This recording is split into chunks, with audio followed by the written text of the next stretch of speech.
오늘 우리 주신 말씀 함께 찾도록 하겠습니다. 신명기 4장 31절에서 35절까지 말씀입니다.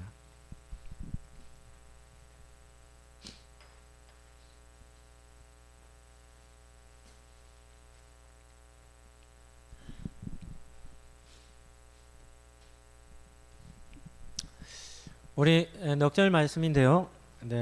우리 5절 말씀 우리 같이 한 목소리로 우리 천천히 한번 읽도록 하겠습니다. 같이 읽겠습니다. 네, 하나님 여호와는 자비하신 하나님이심이라. 그가 너를 버리지 아니하시며 너를 멸하지 아니하시며 내 조상들에게 맹세하신 언약을 잊지 아니하시리라. 내가 있기 전 하나님이 사람을 세상에 창조하신 날부터 지금까지 지난 날을 상고하여 보라. 하늘 이 끝에서 저 끝까지 이런 큰 일이 있었느냐? 이런 일을 들은 적이 있었느냐? 어떤 국민이 불 가운데에서 말씀하시는 하나님의 음성을 너희처럼 듣고 생존하였느냐? 어떤 신이 와서 시험과 이적과 기사와 전쟁과 강한 손과 편팔과 크고 누른 일로 한 민족을 다른 민족에게서 인도하여 낸 일이 있느냐? 이는 다 너희의 하나님 여호와께서 애굽에서 너희를 위하여 너희의 목전에서 행하신 일이라. 이것을 내게 나타내심은 여호와는 하나님이시요 그 외에는 다른 신이 없음을 내게 알게 하려 하심이니라. 아멘. 오늘은 신명기 4장 말씀을 가지고 기독교 신앙 10번째 시간으로 자비하신 하나님이라는 제목으로 말씀을 잠시 나누겠습니다. 한번 따라하겠습니다. 하나님은 우리에게 자비를 베푸십니다. 첫 번째는 자비에 대한 의미를 한번 살펴보죠. 우리나라에서는 학교에서 여러 가지 종교에 대해서 배울 때 기독교는 무슨 종교라고 배웁니까? 사랑의 종교라 배우고, 불교는 무슨 종교라고 배웁니까? 자비의 종교라 이렇게 배웁니다. 인도의 이런 역사나 힌두교의 이런 역사를, 이런 세계사를 들어보면 불교가 어디에서 출발한지 아십니까? 불교의 근원지는 힌두교입니다. 힌두교에 반해서 나온 것이 불교입니다. 인도라는 나라의 대표적인 이 종교가 힌두교죠. 힌두교는 보면 육체적인 쾌락을 위해 있는 것이 힌두교입니다. 그래서 힌두교는 온갖 육체의 즐거움을 누리도록 하는 것이 힌두교고, 또 힌두교의 대표적인 특징이 하나가 있는데 그게 뭔가 하면 힌두교에는 무슨 제도가, 사회적인 제도가 있습니까? 카스트라는 제도가 있습니다. 그래서 국민들을 어떻게 나누냐면 신분제로 나누어요. 브라만이라는 그리고 제일 밑에는 샤트리아 이렇게 해서 신분 제도로 나누는데, 이 신분을 얼마나 엄격하게 나누냐면 지금도 네팔이나 이런 힌두권에 가면 자기 신분보다 낮은 신분에는 그 지역 자체도 아예 발길을 닿지 않습니다. 그 지역조차도 신분으로 다 나누어져서 자기 신분보다 더 비천한 신분이다, 종의 신분이다 이렇게 하면 그 지역에 아예 가지를 않는 그런 신분제죠. 매우 엄격한 신분제도가 있는 것이 힌두교입니다. 그렇다 보니까 그런 힌두교에 반해서 나온 것이 불교거든요. 그래서 불교는 그런 육체적인 쾌락, 우리의 인간의 오감으로 즐기는 모든 쾌락이 우리에게 고통을 준다고 해서 어떻게 하냐면 육체를 벗어나야 한다. 이것을 뭐라고 얘기하죠? 해탈이라 이렇게 얘기하죠. 그래서 불교는 철저하게 힌두교에 반한 정신으로 시작이 됩니다. 그러다 보니까 불교는 자연스럽게 무엇을 거부하겠습니까? 신분 제도를 거부하죠. 그래서 비천한 신분에 있는 사람들, 이런 사람들에게도 어떻게 되냐면 그런 사람에게도 이렇게 긍휼을 베푸는 그런 것을 추구하게 되는 겁니다. 그래서 어떻게 보면 불교는 자비의 종교라 이렇게 볼 수도 있지만, 이 자비라는 개념은 불교를 대표한다는 개념보다는 지금은 불교가 많이 이렇게 세속화됐습니다. 그래서 지금은 개인의 해탈을 추구하며 이 불도들이 신앙생활을 하지 않습니다. 지금은 어떻게 이 불교가 어떤 형식으로 신앙생활을 합니까? 다 불상 앞에 가서 뭐 하는 거죠? 복달라는 겁니다. 소승불교를 시작해서 지금 대승불교를 하는데, 지금은 원래 석가모니가 뭐 이렇게 전했던 메시지하고는 거꾸로 정반대의 모습을 띠고 있는 것이 현대 불교의 모습입니다.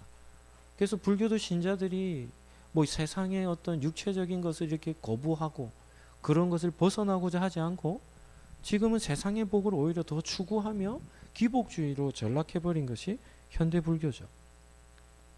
그런데 이 자비라는 단어는 기독교를 대표하는 단어라는 사실을 우리는 기억할 수 있어야 합니다. 왜냐하면 성경에 보면 우리가 믿는 하나님을 말씀할 때 하나님과 이 자비라는 단어가 함께 빈번하게 사용되고 있기 때문이죠. 그래서 이 자비라는 단어는 사랑의 또 다른 표현 중에 하나입니다. 자비를 다르게 표현하면 불쌍히 여기다, 긍휼히 여기다, 이렇게 표현할 수 있는데요. 다른 사람들의 어려움과 아픔을 보고 그들의 아픔을 공감하며 또 그들에게 도움을 주는 것, 이것이 자비라고 하는 단어입니다. 자비에는 두 가지 개념이 있는데요. 첫 번째가 방금 말씀드렸던 상대방의 아픔을 그대로 느끼며 공감하는 것이죠. 구약의 출애굽 사건이 출애굽 사건이지 않습니까? 그러면 이 출애굽 사건이 시작되는 그 출발점이 어딘지 우리는 한번 살펴볼 필요가 있습니다. 출애굽기 2장 23절 말씀입니다. 우리 본문 한번 띄워주실까요? 우리 같이 한번 읽도록 하겠습니다. 같이 읽겠습니다. 여러 해 후에 애굽 왕은 죽었고 이스라엘 자손은 고된 노동으로 말미암아 탄식하며 부르짖으니 그 고된 노동으로 말미암아 부르짖는 소리가 하나님께 상달된지라. 이렇게 시작합니다. 출애굽기는, 출애굽의 역사는 어디서 시작하냐면 이스라엘 백성들이 애굽에서 엄청난 고된 노역을 하는 겁니다. 그들은 늘 등에 채찍질을 당하며 쉼을 허락하지 않는 그런 아주 중노동에 시달리죠. 그러다 보니까 이스라엘 백성들이 노동하며 고통의 신음소리를 내는 그 소리를 누가 들으시는 겁니까? 하나님께서 들으시는 겁니다. 그래서 하나님이 그들의 고통하는 그 아픔과 고통을 아시고 어떻게 하시냐면 그들을 애굽에서 구원해 내고자 하나님께서 움직이시는 것이죠. 이런 감정적 공감은 어떻게 느끼게 된다고 말씀을 드렸습니까? 감정적인 공감은 인격적 관계입니다. 관계의 깊이에서 결정이 나는 것이죠. 친밀한 관계는 어떤 관계인가 하면 친밀해지면 상대방의 감정이 말하지 않아도 우리의 마음까지 닿게 됩니다. 큰 어려움을 당한 성도를 신방할 때 그 신방하는 성도를 잘 아는 그런 성도들과 함께 신방을 하다 보면 그 가정에 발을 딱 내딛는 순간 한마디도 전하지 않았음에도 그 아픔을 당하는 성도의 그 아픔이 함께 신방 간 성도들의 마음에 전달되어 아무런 말을 하지 않아도 그 아픔을 그대로 느끼는 것을 보게 되죠. 그런데 하나님께서 이스라엘 백성이 당하는 고통을 하나님께서 아신다라고 오늘 출애굽기 2장에 나오는데요. 이 말씀을 보면 하나님께서 이스라엘 백성을 얼마나 친밀하게 여기시는지를 보게 되는 것입니다. 그래서 하나님의 자비하심은 이런 우리 성도들, 당신의 백성과의 친밀함 속에서 흘러나오는 겁니다. 두 번째 자비는 감정적 공감을 넘어서 상대의 필요를 채워주는 것까지 이 자비라는 개념에 포함이 되는 거죠. 마음만 있는 것이 아니라 실제적인 헌신이 따르는 겁니다. 그래서 자비는 말만 하는 것이 자비가 아니라 행함이 있는 것을 포함하는 것이 자비가 되는 겁니다. 우리가 사복음서에 보면 복음서의 저자들마다 예수님께서 사역하실 때에 예수님의 무엇을 강조하시냐면 예수님의 자비하심을 매우 강조합니다. 특정한 장애인을 만난 사람들을 만날 때마다 예수님이 어떤 마음을 품으시는지를 복음서는 전하죠. 마태복음 14장 14절 말씀. 우리 본문도 한번 띄워주시고 우리 같이 한번 읽도록 하겠습니다. 예수께서 나오사 큰 무리를 보시고 불쌍히 여기사 그들 중에 있는 병자를 고쳐 주시니라. 아멘. 많은 무리가 예수님을 따르는 것을 보시자마자 예수님이 무리 가운데 있는 아픔들, 슬픔들, 그런 고통들을 불쌍히 여기시고 그들에게 있는 병자들을 고쳐주시는, 예수님으로부터 뭐가 나오냐면 자비하심이 흘러나오는 것을 복음서는 전하죠. 특히나 연약한 자들에 관해서는 누가복음이 더 집중적으로 기록되어 있는데요. 누가복음 7장에 보면 한 과부의 장례식, 과부의 가정에 있는 장례식을 소개합니다. 누가복음 7장 12절 13절 말씀. 이 본문은 제가 한번 읽어드릴게요. 한번 보시기 바랍니다. 성문에 가까이 이르실 때에 사람들이 한 죽은 자를 메고 나오니 이는 한 어머니의 독자요 그 어머니는 과부라. 그 성에 많은 사람도 그와 함께 나오거늘 주께서 과부를 보시고 어떻게 여기십니까? 불쌍히 여기사 울지 말라 하시고. 나인성이라고 하는 한 성에 예수님께서 그 성에 가까이 가셨을 때 성으로부터 큰 무리가 성문을 통해 이렇게 나오는 겁니다. 그 이 무리를 보니까 어떤 무리냐면 장례식을 치르는 무리죠. 그런데 그 장례식은 한 과부의 독자의 장례식이었습니다. 한번 생각해 보시죠. 남편을 잃은 과부입니다. 그에게는 한 사람의 아들이 있었습니다. 그러니까 이 여인에게 이 아들은 자기의 전부라 여겨졌겠죠. 그런데 홀로 아들을 키우는 그 아들이 죽음에 이르게 된 겁니다. 어떻게 죽었는지는 성경에 나오지 않습니다. 그러니까 이 과부의 어미의 심정이 어떠하겠습니까? 세상을 다 잃은 것 같은 고통을 느끼며 그 장례식의 행렬에 그 어미가 따르지 않았겠습니까? 오늘 본문에 보시면 중요한 포인트가 뭐냐면 나인성에 살았던 이 여인이 예수님께 나와 아들을 살려달라 간구하지 않습니다. 그 장례의 행렬을 보시고 예수님께서 그 여인의 아픔과 슬픔을 보시며 어떤 마음을 가지십니까? 자비의 마음을 가지시고 그 여인에게 가서는 울지 말라 하시며 어떻게 하시냐면 죽은 아들을 살려주시는 겁니다. 복음서에 나오는 이 예수님의 자비하심이죠. 긍휼히 여기심, 불쌍히 여기심의 이 마음은 누구의 마음이겠습니까? 하나님의 마음임을 우리는 기억할 수 있어야 합니다. 골로새서에 보면 사도 바울이 이렇게 예수님을 말합니다.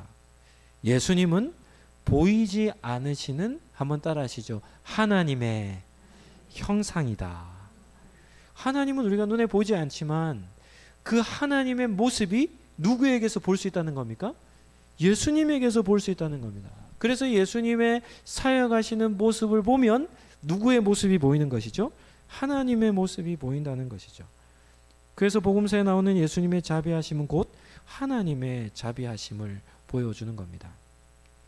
두 번째는 하나님의 자비하심에 대해서 오늘 본문을 근거로 한 세 가지로 잠깐 살펴보겠습니다. 첫 번째입니다. 한번 따라하시죠. 하나님의 자비하심은 무조건적인 선택입니다.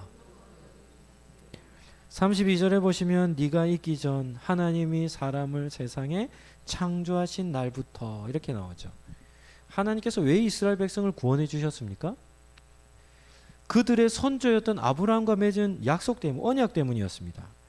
하나님이 아브라함 부르실 때 내가 너로 큰 민족을 이루고 너와 너의 후손으로 말미암아 모든 세상의 족속들, 백성들이 복을 받게 될 것이다 라는 약속을 하셨거든요.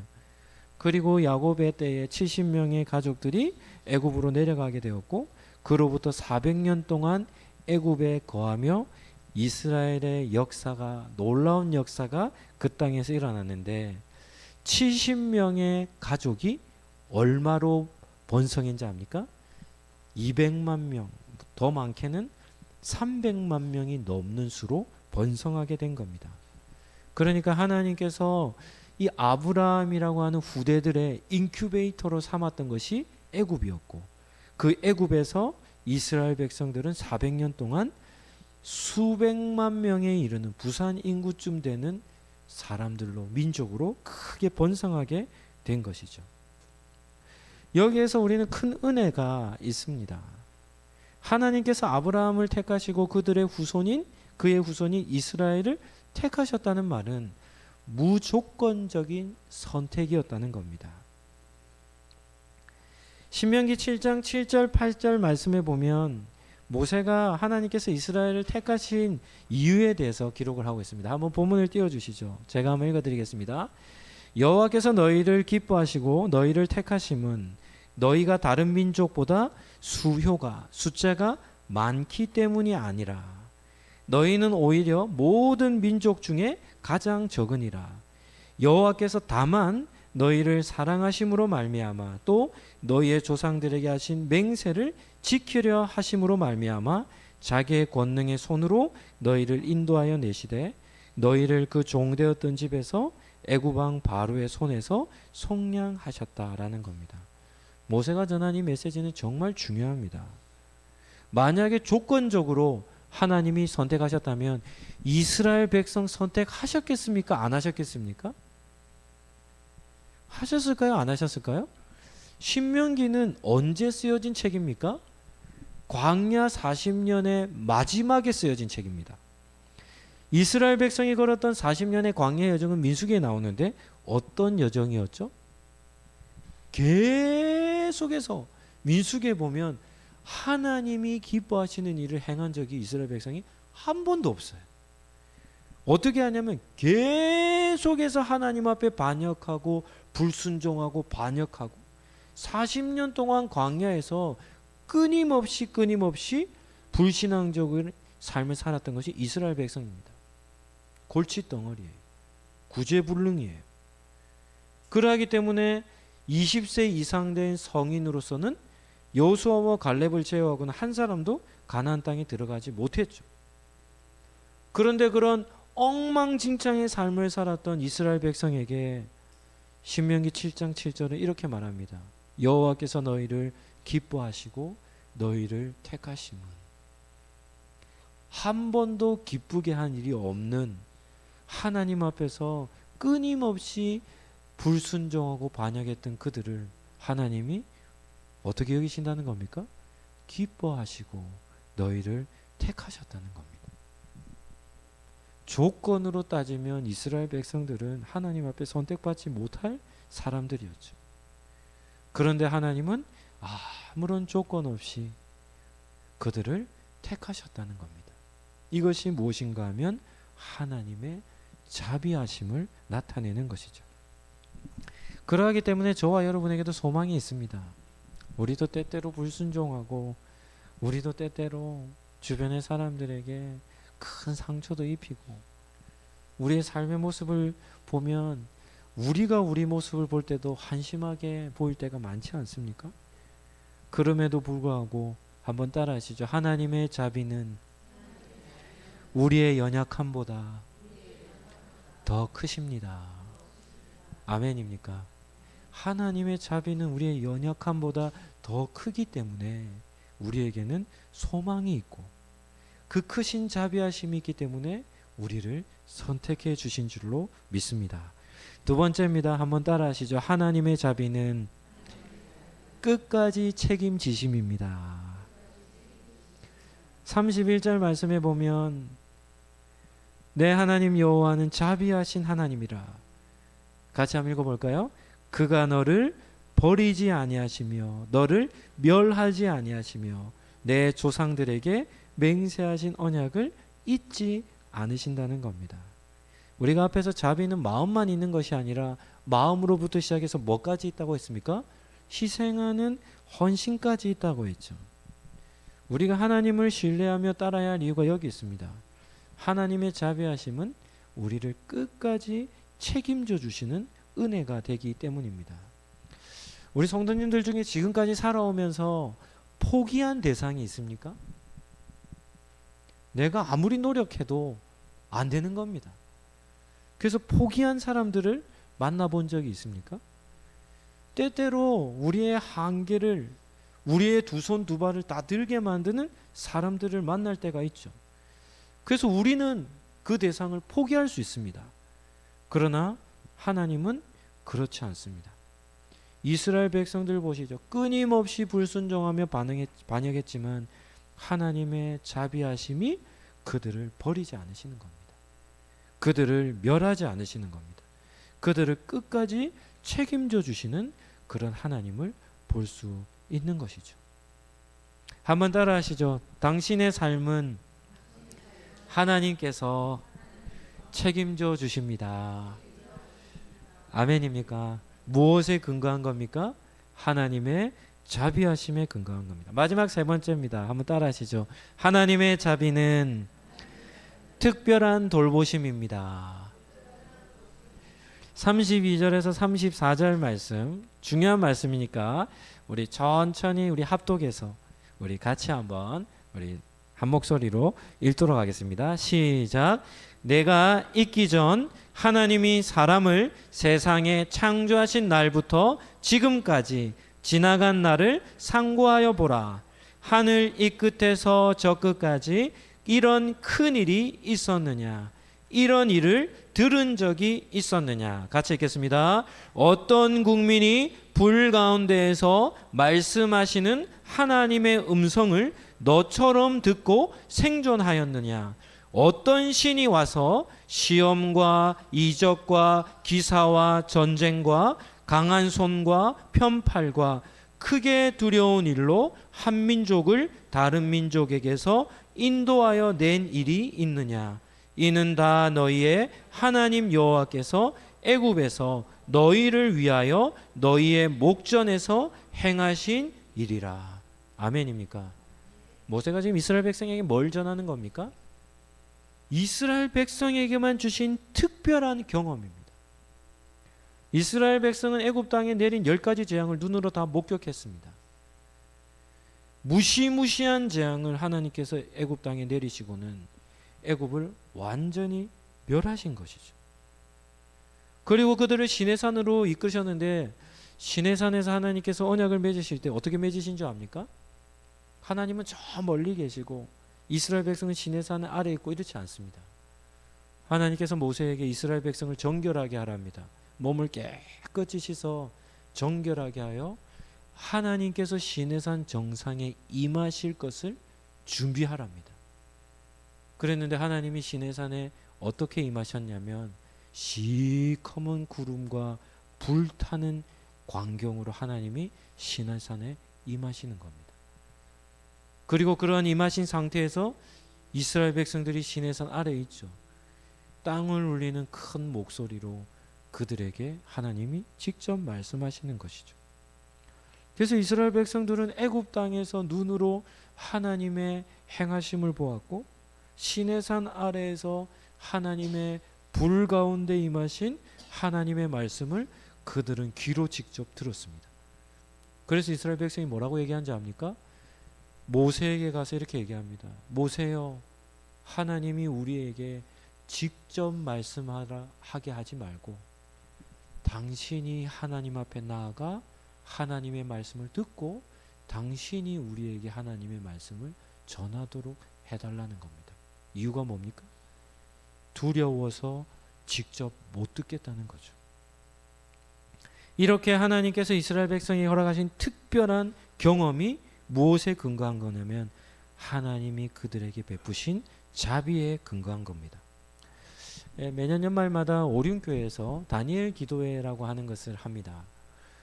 그래서 우리나라뿐 아니라 전 세계 교회들이 다니엘 기도 21일 동안 3주 동안 하는데요. 그 다니엘 기도 프로그램에 참여해서 진행하는 교회들이 있습니다. 그래서 새벽 기도를 쉬고 저녁 8시마다 교회 모여서 다니엘 기도회에 참석합니다. 이번 다니엘 기도회 한 사람으로 우리 권호중 연예인 아십니까? 연기자 아시죠? 그래서 권호중 우리 집사가 나와서 자기 아들 장애를 가진 혁준이라고 있는데요. 아들과 함께 나와서 1시간 정도 간증을 했습니다. 다니엘 기도 딱 치면 권호중 집사님 바로 나옵니다. 한 1시간 정도 간증하는데 그 간증을 꼭 한번 들어보시기를 바랍니다. 그 간증의 핵심은 이겁니다. 성도들에게 이렇게 얘기합니다. 술 마시지 마십시오.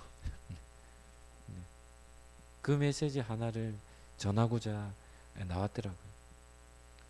그래서 장의 아들을 통해 하나님이 자신의 삶을 어떻게 변화시키셨는지를 간증하더라고요. 아내가 교회를 다닌 사람이라서 결혼하면서부터 교회를 다녔답니다. 그런데 교회만 다녔지 성도답지 않은 삶을 살았대요.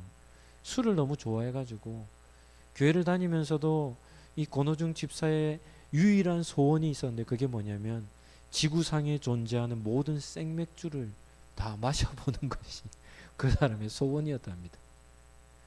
그런데 2020년이죠. 5년 전에 아들도 장애인이요 아내가 몸에 병이 찾아들면서 그때서야 비로소 이 권호중 집사가 하나님 앞에 꼬꾸러져서 모든 연예계 활동을 다 접고 하나님 앞에 머무르며 5년 정도 삶을 살았다고 합니다. 그전에는 하나님을 경외하라는 말씀을 많이 들었지만 하나님을 경외하는 것이 무엇인지 알지 못했는데 하나님을 경험하고 난 이후에 하나님을 경외하며 사는 삶이 어떤 삶인지를 깨닫고는 그때부터 자신의 삶에 많은 부분이 변화가 됐다는 겁니다. 그리고는 아들과 유튜브 채널을 하나 오픈해서는 아들과 한 가지 시작한 게 있는데 뭐 했냐면 아들과 함께 찬양하는 것을 유튜브에 올리기 시작했습니다. 이 아들은 근육의 문제를 가진 아들이라서 점점 몸이 굳어져 가는 것 같습니다. 그러다 보니까 말도 어눌하고 말도 잘 못해요. 뭐 이렇게 얘기하는데요. 그래서 그 아들과 함께 찬양을 부르기 시작했는데 하나님께서 처음에는 10명 앞에 세우시더니 그 다음에는 100명 앞에 세우시더니 그 다음 앞에는 1000명 앞에 세우시더니 2024년이 된 올해는 수십만 명 앞에 세우시더라는 겁니다. 다니엘 그 기도에 나왔던 그 아들과 특송은 이 저작권 때문에 보여드릴 수 없어가지고 오늘 한 2분 정도 되는 권호중 집사님의 채널을 통해 아들과 특송하는 찬양하는 그 한 2분짜리 영상을 잠깐 보고 우리 설교 마치도록 하겠습니다. 한번 주중에 월요일 날 장애인 사역을 하는 목사님과 목회자 모임에서 만났습니다. 그 목사님의 교회도 장애인들이 많은데 특송을 시키면 장애인들이 이렇게 특송합니다. 뭐 이렇게 찬양합니다. 그 이 장애인을 잘 아는 목사님이시니까 이 권호중 집사의 간증을 듣고 이 아들과 함께 찬양하는 모습을 보면서 정말 큰 은혜를 받았답니다. 소리로는 음도 하나도 안 맞고 가사 전달도 전혀 안 되지만 장애인들이 하나님 앞에 찬양할 때 얼마나 마음을 다하고 열심으로 찬양하는지를 이 목사님이 잘 아니까 두 사람의 부자가 함께 찬양하는 그 5분의 찬양을 듣는데 자기는 너무나 큰 은혜를 받았다고 이렇게 전하는 것을 봅니다. 찬양은 뭘로 어떻게 부른다 했습니까? 영으로 부른다고 했죠. 음이 하나도 안 맞고 정말 어떻게 보면 수준 낮은 노래 실력이라 할 수 있지만 이러한 찬양을 하나님 앞에 부르는 그런 모습은 하나님이 보시기에 기뻐하는 그런 모습인 줄로 압니다. 이 권원중 집사님이 왜 이러한 찬양을 사람들 앞에 아들과 함께 부르게 된 겁니까? 그 사람에게, 그 각 사람에게 하나님께서 경험시키시는 특별한 돌보심이 있었기 때문입니다. 오늘 이 예배 자리에 나온 우리 성도님들도 한 사람 한 사람마다 삶의 스토리가 다르고 하나님을 경험한 다 스토리가 다 다를 겁니다. 그 모든 방법들 하나님이 우리를 만나 주신 그 특별한 은혜가 바로 하나님의 자비하심에 근거한 은혜임을 기억하시기를 바랍니다. 말씀을 정리하도록 하겠습니다. 우리 성형님 우리 설교 마지막 페이지 한번 보여줄래요? 네, 자막 마지막 페이지 한번 띄워주면 좋겠습니다. 네, 제가 우리 넷째 주 때마다 올해는 기독교 신앙, 기독교의 신앙에 대해서 하며 하나님에 대한 그런 메시지를 전했습니다. 첫 번째는 어떤 하나님입니까? 삼위일체 하나님. 그 다음에는요, 창조주 하나님. 그 다음은요, 다스리시는 하나님. 그 다음은요, 사랑의 하나님. 그 다음은요, 선하신 하나님. 그 다음은요, 신실하신 하나님. 그 다음은요, 도우시는 하나님. 그 다음은요, 인도하시는 하나님. 그리고 오늘은요, 자비하신 하나님을 전했습니다.